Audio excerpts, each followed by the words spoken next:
रामकृष्ण हरी नमस्कार. अवघा रंग एक झाला या भक्तिमय भजन मालिकेमध्ये मी कार्तिकी कल्याणजी गायकवाड पिसे आपल्या सगळ्यांचं अतिशय मनापासून स्वागत करते.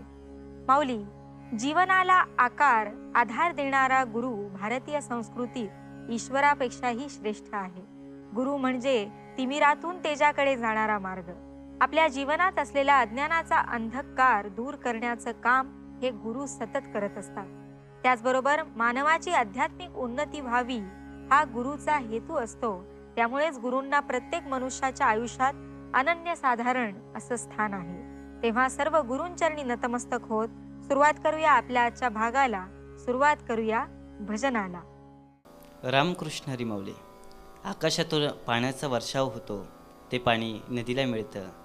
डोंगरा नाल्यातून ते पाणी वाहत वाहत वाहत वाहत समुद्राला जाऊन मिळतं. मग त्या नदीची पूर्णत्व आहे. ज्या दिवशी शेतकरी जमिनीमध्ये बीज बोवतो, ते बीज अंकुरण होऊन त्याचं वृक्षामध्ये रूपांतर होतं. त्या झाडाला फुलं येतात आणि त्या फुलांचं फळामध्ये रूपांतर होतं. झाडाची फलश्रुती आहे. ज्या दिवशी एखादा वैवाहिक जोडपं आहे, त्या जोडप्याच्या जीवनामध्ये त्यांना संतती प्राप्ती होते, त्यावेळेस त्यांच्या जीवनातली फलश्रुती आहे. आणि अशाच पद्धतीचं ज्या दिवशी मंदिर बांधलं आहे पण मंदिरावरती कळस नाही आहे, ज्या दिवशी मंदिरावरती कळस बसवला आहे त्या दिवशी मंदिराची फलश्रुती आहे.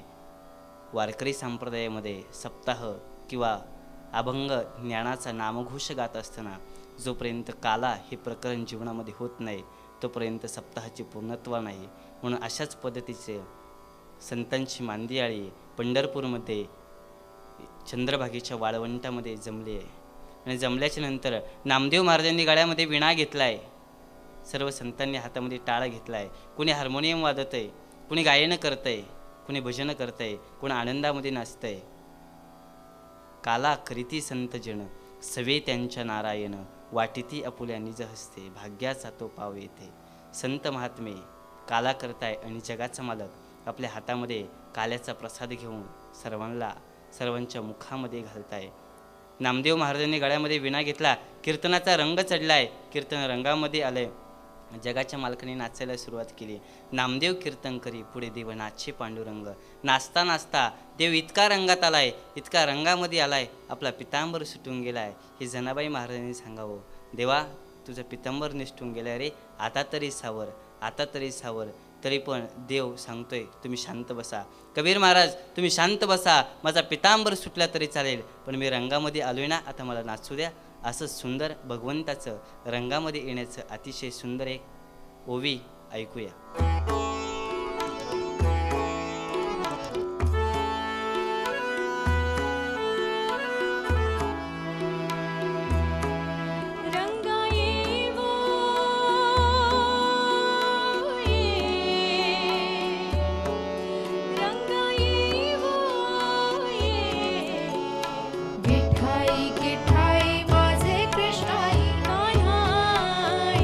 विठाई किठाई माझे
भगवंत आणि भक्त यांच्यामधलं नातं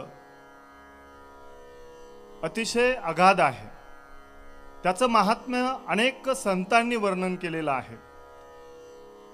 संत नामदेवांच्या कन्या निंबाई म्हणतात की हे भगवंता, तुझा माझ्यातलं जे नातं आहे ते नातं अतिशय दृढ आहे.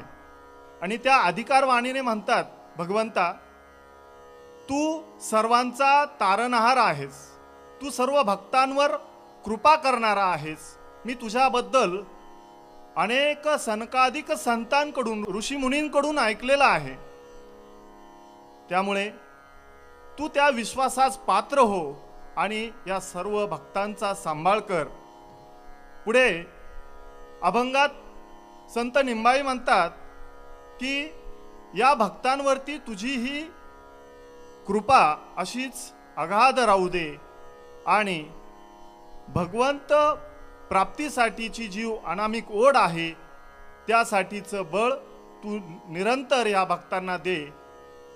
ही रचना ऐकूया आपण. माया बाबा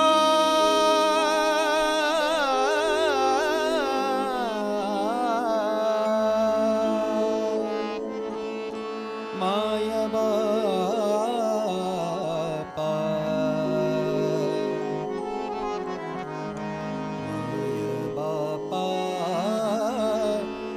माया बापा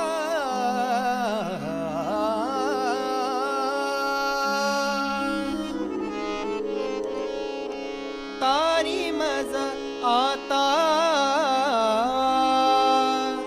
रखुमाईच्या कांता तारी मज आता रखुमाईच्या कांता तारी मज आता रखुमाईच्या कांता तारी मज आता रखुमाईच्या कांता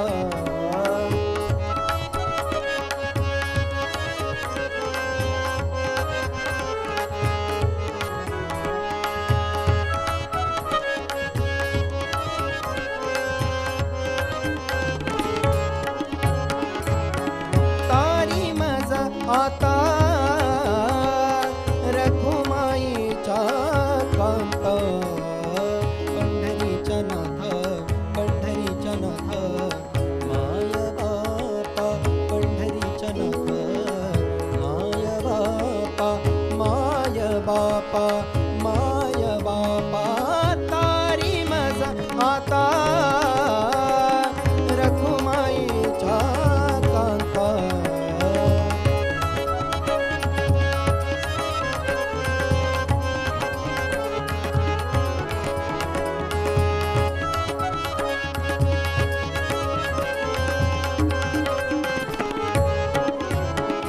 अनाथांचा नाथ ऐकियले कानी अनाथांचा नाथ ऐकियले कानी अनाथांचा नाथ ऐकियले कानी सनकादिक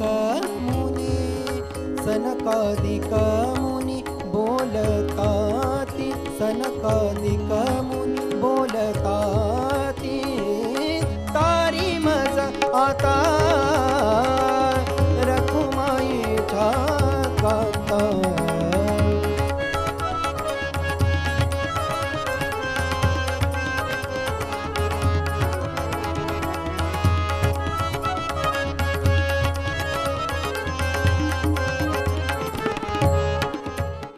पांडुरंग परमात्मा असेल, देव असेल,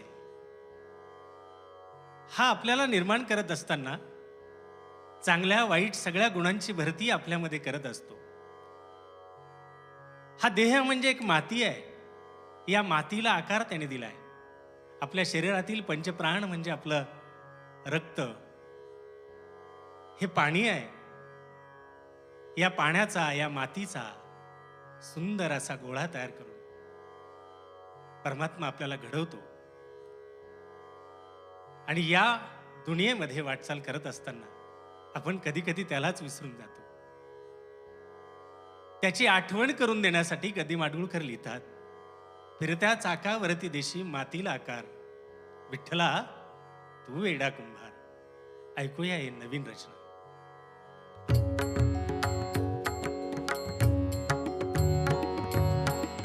फिरत्या चाकावरती देसी मातीला आकार, विठ्ठला तू वेडा कुंभार, विठ्ठला तू वेडा कुंभार. माती पाणी उजेड वारा, तूच मिसळसी सर्व पसारा. माती पाणी उजेड वारा, तूच मिसळसी सर्व पसारा.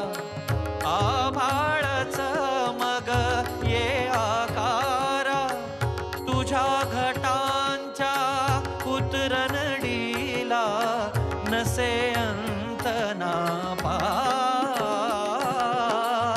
तू वेडा कुंभार, विठ्ठला तू वेडा कुंभार.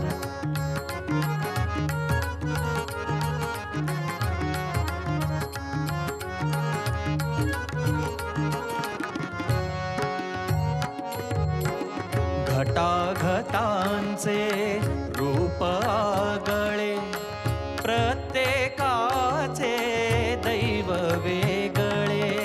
घटाघटांचे रूप आगळे, घटाघटांचे रूप आगळे. प्रत्येकाचे दैव वेगळे. तुझ्या विना ते कोणा न कळे, मुखी कुणाच्या पडते लोणी, कुणामुखी अंगार. तू वेडा कुंभार, विठ्ठला तू वेडा कुंभार.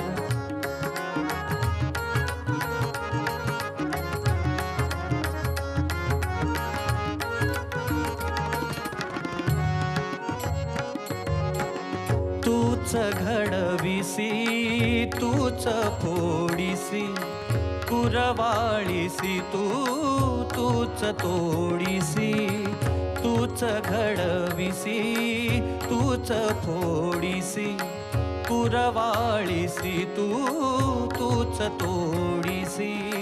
नकळे यातून काय जोडीसी, देसी डोळे परिनिर्मिसी, तया पुढे अंधार. तू वेडा कुंभार, विठ्ठला तू वेडा कुंभार.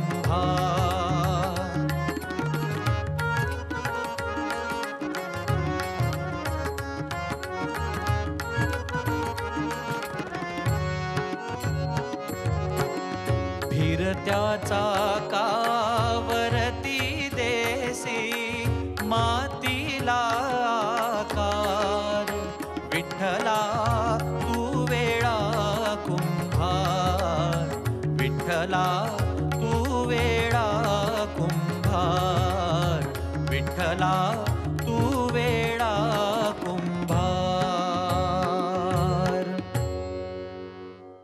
रामकृष्ण हरी माऊली. कृष्ण काही नाहीये कृष्णामध्ये.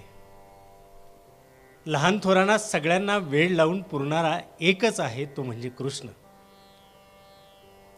ज्याची गोकुळावर सत्ता आहे, ज्याची ब्रह्मांडावर सत्ता आहे, ज्याने विश्वरूप दर्शन दिलं आहे, जो सर्वांचा लाडका आहे,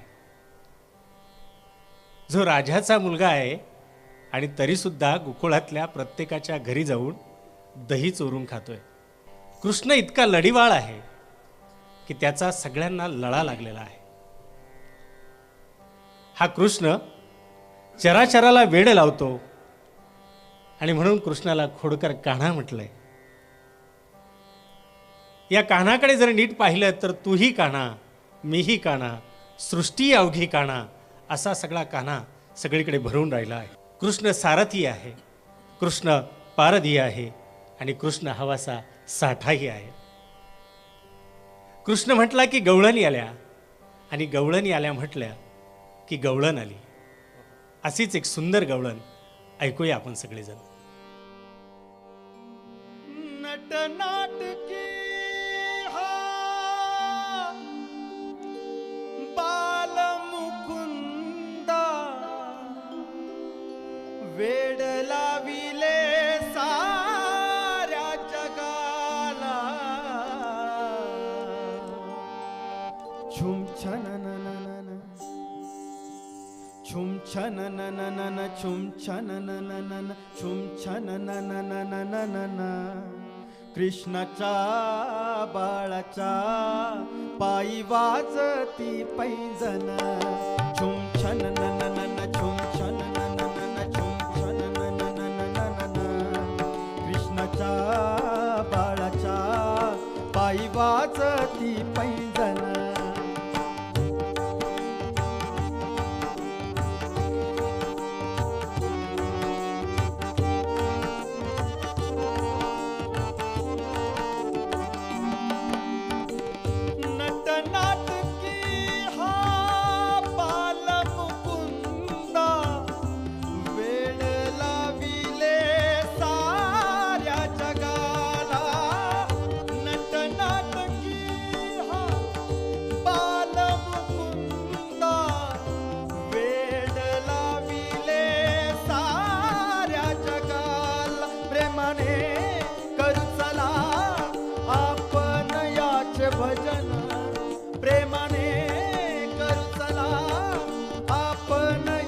भजन त्याने दिले साऱ्या विश्वाचे दर्शन. त्याने दिले साऱ्या विश्वाचे दर्शन. 1 2 3 4 5 6 7 8 1 2 3 4 5 6 7 8 घातला अवताराला. छुम छननननन छुम छननननन छुम छननननन छुम छनननननन. कृष्णाच्या बाळाच्या पायी वाजती पैंजन.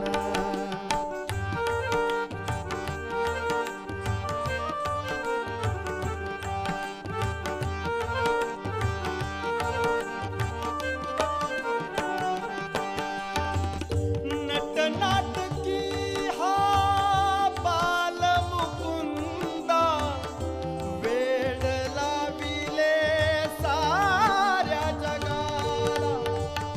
नटनाटकी हा बालमुकुंदा खेळ खेळला यमुना तीराला. कालिया नागाला धाडिले यम सदना. कालिया नागाला धाडिले यम सदना. त्याने दिले आम्हा गोकुळ दर्शन. त्याने दिले आम्हा गोकुळ दर्शन. धटपट धटपट कपट करोनी धटपट धटपट कपट करोनी मारले कंस मामा. छुम छननननन छुम छननननन छुम छननननन छुम छनननननन. कृष्णाच्या बाळाच्या पायी वाजती पैंजन.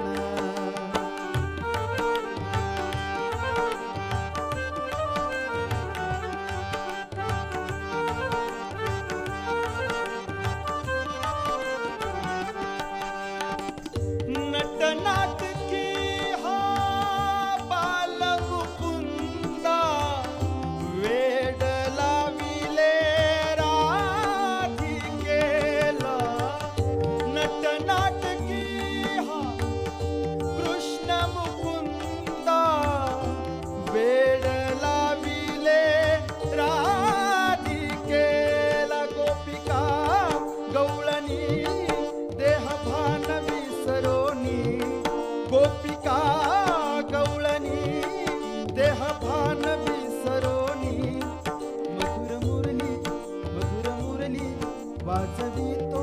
मधुर मुरली वाजवितो माता श्रीहरी. लड लड लग बग करून देशील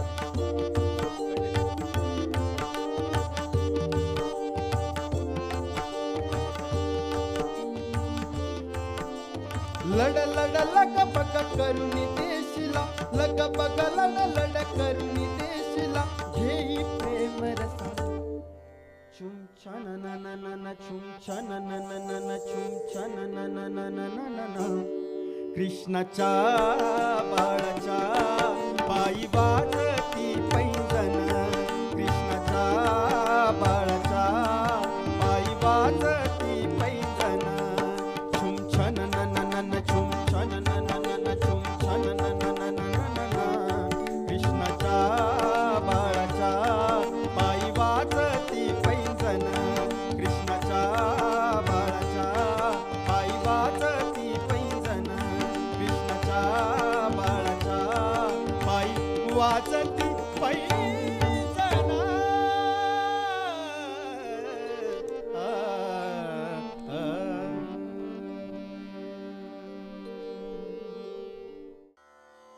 कैवल्य साम्राज्य चक्रवर्ती महावैष्णव मौली ज्ञानोबराय यांनी ज्ञानेश्वरी ग्रंथाचा प्रारंभ करत असताना ओम नमोजी आद्या वेद प्रतिपाद्या जय जय स्वसं वेद्या आत्मरूपा. दुसऱ्या ओवीमध्ये देवा तूची गणेशू सकलमती प्रकाशू किंवा सकलार्थमती प्रकाशू म्हणे निवृत्ती दासू अवधारी जोजी. या सर्व व्याख्या करत असताना आपल्या गुरुच्या प्रती असणारी जी श्रद्धा आहे जी भावना आहे त्या भावनेतून पूर्ण ज्ञानेश्वरी ग्रंथ लिहिला. हा ग्रंथ समजल्यानंतर प्रत्येक जीवाला एका विशिष्ट अशा राज्यकर्त्या कृपाकर्त्या शुद्ध चरित्राच्या प्रभू श्रीरामांची आठवण येते. हे प्रभू श्रीराम दैवत जे असं आहे की पूर्ण अवतारामध्ये भारतीय संस्कृतीला एक योग्य प्रकारची दिशा देणार. म्हणून जर जीवनामध्ये कुठल्याही गोष्टीचा प्रारंभ करायचा असेल तर प्रभू रामचंद्राचं रामायण ग्रंथाचं अध्ययन होणं गरजेचं आहे. तो ग्रंथ ऐकणं गरजेचं आहे. ज्या वेळेस प्रभू रामचंद्र समजतील त्यावेळेस मर्यादा येतील. मर्यादा आल्या की तुमच्या कक्षा बांधल्या जातील, क्षितिज बांधली जातील आणि एका कक्षेमध्ये राहिलात की वासनेच्या आहारी जाणार नाही, कुठल्याही प्रकारची स्वैरता अंतकरणात येणार नाही. म्हणून आपल्या जीवनाला प्रारंभ जर करायचा असेल तर पहिल्यांदा आपण बंधनात येणं गरजेचं आहे. आणि हे बंधन केवळ आणि केवळ संतांच्या मताचं असावं. मायेच्या बंधनाला तोडून प्रभू रामचंद्राच्या चरित्रामधील बंधनाला ज्या वेळेस मनुष्य आलंगित करतो त्यावेळेस त्याचं जीवन निश्चितपणानं योग्य ठरतं. म्हणून समर्थ रामदासांनी आरंभी वंदीन अयोध्येचा राजा ह्या अभंगाची रचना केली. त्याच अभंगावरती आपण आता एक सुंदर स्वराविष्कार ऐकूया.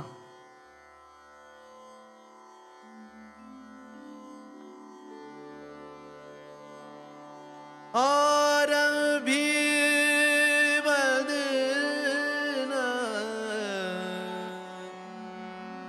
आरंभी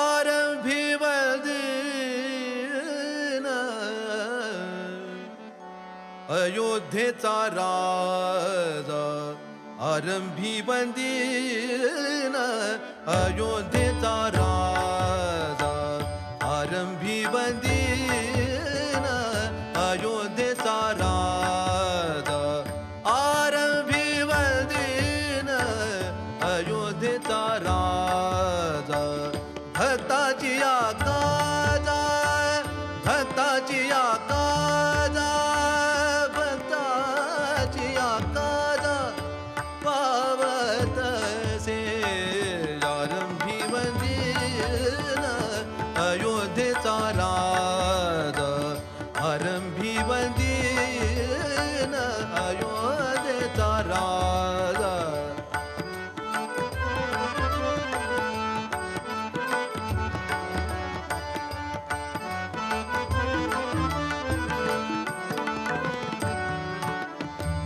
पावतसे महा संकटी निर्वाणी, पावतसे महा संकटी निर्वाणी, राम नाम वाणी, राम नाम वाणी, राम नाम वाणी उच्चारिता आरंभी वंदीन अयोध्येचा राजा, आरंभी वंदीन अयोध्येचा राजा.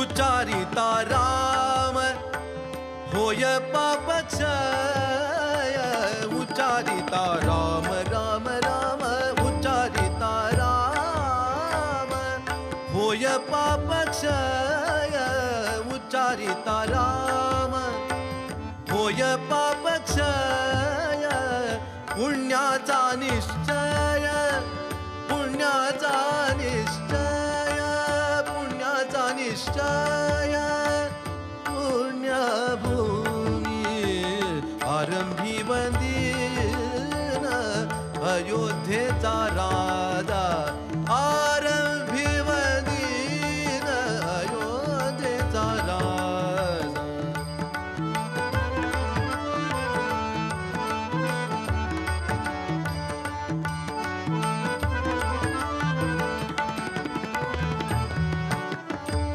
पुण्यभूमी पुण्यवंतासी आठवे, पुण्यभूमी पुण्यवंतासी आठवे, पुण्यभूमी पुण्यवंतासी आठवे, पापिया नठवे, पापिया नठवे, पापिया नठवे, पापिया नठवे, काही केला आरंभी वंदीन अयोध्येचा राजा, आरंभी वंदीन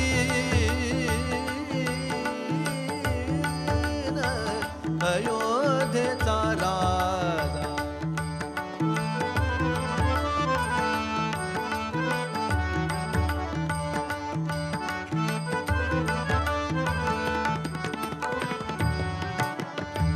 काही केला तुझे मन पालटेना, मन पालटेना, काही केला तुझे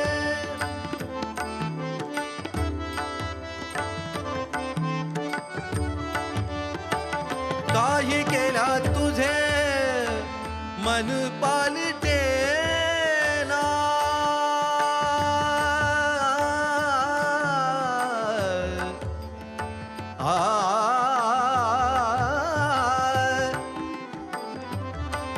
मन पालटेना, काही केला तुझे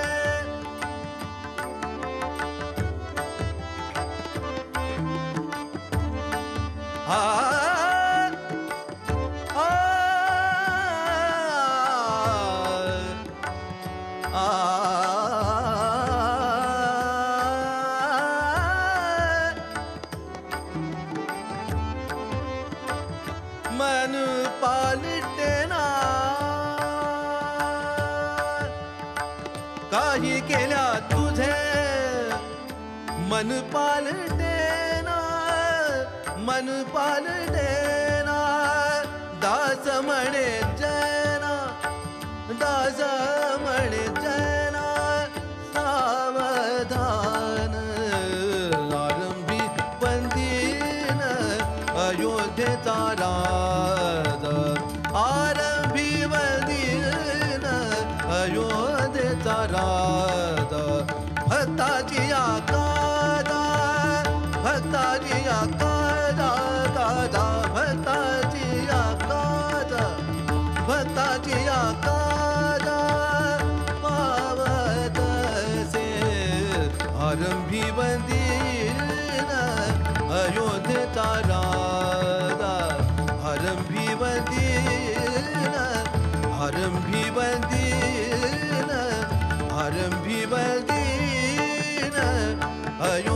तारा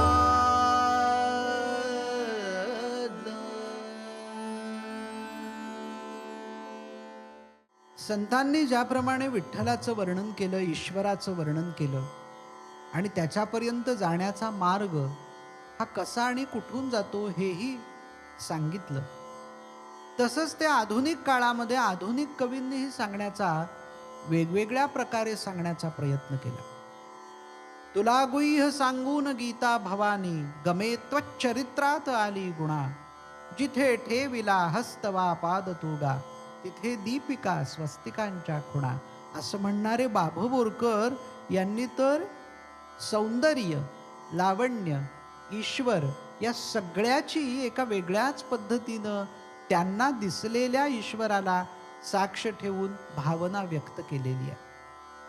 असे बाभू बोरकर ज्यावेळी निसर्गाकडे पाहत त्याचं रूप रेखाटत जातात, निसर्गाकडून मानवाच्या अंतःकरणाकडे येतात, तेव्हा त्याचं रूप जे रेखाटत जातात, त्याचे जे विभ्रम आहेत ते फारच वेगळे आणि तुम्हाला बोलवून टाकणारे आहेत. ती शब्दकळा, ती रसनिष्पत्ती, तो सगळा भाव, हे सगळं सांगता सांगता बोरकर तुम्हाला स्वतःकडे ओढून घेतात आणि एक वेगळीच अध्यात्माची अनुभूती हा कवी देत राहतो. तव नयनांचे दल हलले ग, ही वरवर वाटणारी प्रेमकविता जशी जशी आपण ऐकत जातो तसं त्यातल्या लावण्यामध्येच आपण शिरत जातो. तेच बाभू बोरकर त्या अनंताला जेव्हा तुला कोण पाहू शकेल असा प्रश्न विचारतात स्वतःला, त्यावेळी त्या अनंताचं आणि त्यांचं आत्मतत्व जे आहे ते एकाच पातळीवर जात राहतं. आणि मग त्या अनंताला कोण पाहू शकेल? तो कोण आहे? तो अनंत आहे, तो श्रीकांत आहे, तो श्रीपाद आहे. ही सगळी त्याची जी रूपं आहेत त्या रूपांमधला आठव, त्या रूपांचं स्मरण हे या गीतातून, या रचनेतून बोरकर आपल्याला करून देतात. अनंता तुला कोण पाहू शकेल?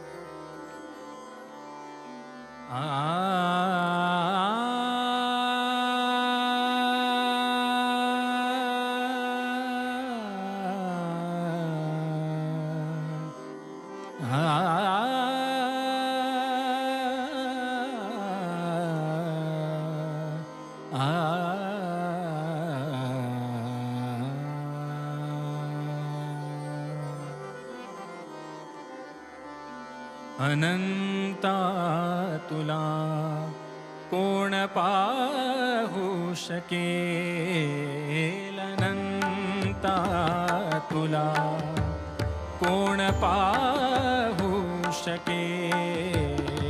अनंता तुला कोण पाहू शकेल? तुला गातसा वेद झाले मुके, मती मंद अंधा जसा तू दिसेल. मती मंद अंधा जसा तू दिसे. तुझी रूप तृष्णा मनाला वते. अनंता तुला कोण पाहू शकेल? अनंता तुला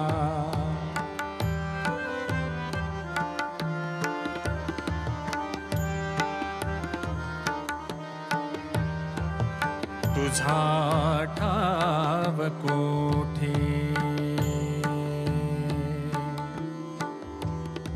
तुझा ठाव कोठे? कळेना तरी तुझा ठाव कोठे?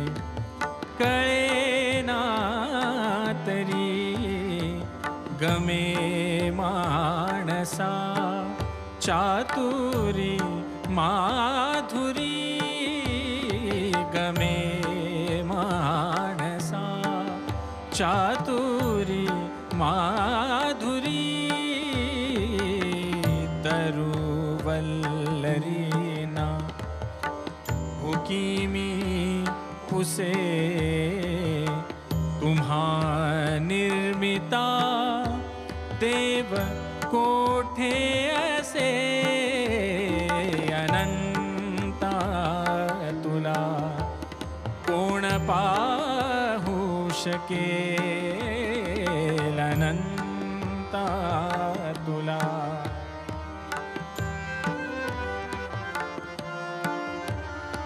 तुझे विश्व ब्रह्मांड ही निस्तुला, तुझे विश्व ब्रह्मांड ही निस्तुला, कृती गावया रे कळे ना मला, कृती गावया रे कळे ना मला, भुकी बालका माय देवा चुके, तया पाजुनी कोण तोषू शकेल अनंता तुला, कोण पाहू शकेल अनंता तुला.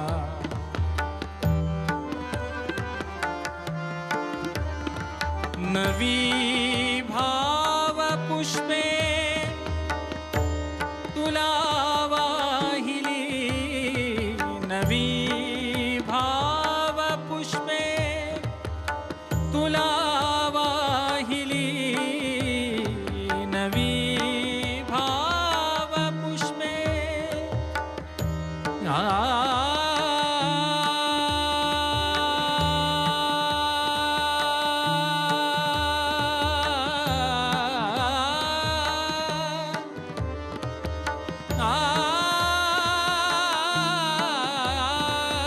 नवी भाव पुष्पे तुला वाहिली, तशी अर्पिली भक्ती बाष्पांजली, तशी अर्पिली भक्ती बाष्पांजली, तुझा पद्मपत्रावरीती स्थिरो प्रभो कल्पना जल्पना त्याहरो अनंता तुला, कोण पाहू शके तुला गातसा वेद झाले मुके, हे अनंता तुला, अनंता तुला, अनंता तुला.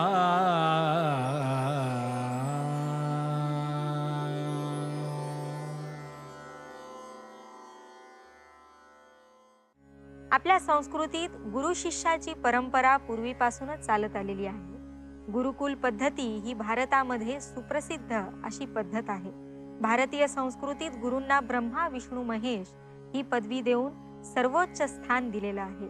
गुरु हा फक्त शिक्षक असायला हवा असं नाही, तर आपल्याला योग्य वेळी योग्य मार्ग दाखवणारा प्रत्येक व्यक्ती हा आपला गुरु असतो. तेव्हा यात सुंदर विचारांनंतर आता वेळ झाली इथेच थांबण्याची. आपण पुन्हा भेटणार आहोत तुमच्या आवडत्या कार्यक्रमात उद्या सकाळी 7 वाजता फक्त आपल्या झी मराठीवर. अर्थातच अवघा रंग एक झाला.